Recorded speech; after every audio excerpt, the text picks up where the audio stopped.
Mink அப்படியே டக்குன்னு எந்திரிச்சு நிக்குது. அங்க இருந்த அந்த விலங்குகளை அது விசித்திரமா பார்க்க ஆரம்பிக்குது. நாங்க போறோம், போயிட்டு இருக்கோம், எங்களை ஒண்ணும் பண்ணாத. அதுக்கப்புறம் அவங்க 3 பேரும் அங்க இருந்து ஓடிடுறாங்க. அதுக்கப்புறம் எல்லா ஜந்துகளும் மிங்க்கு முன்னாடி வந்து நின்னுக்கிட்டு ரொம்பவே சந்தோஷப்படுதுங்க.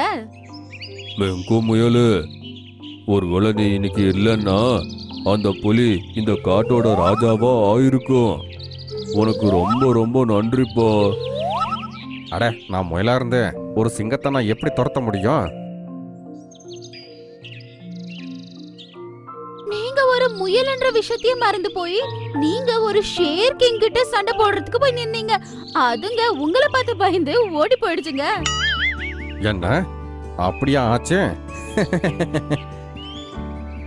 மிங்கு முயல் கூட வேற விலங்குகள் கூட சேர்ந்து இத பத்தி யோசிச்சு யோசிச்சு சிரிச்சுக்கிட்டு இருந்தது. அது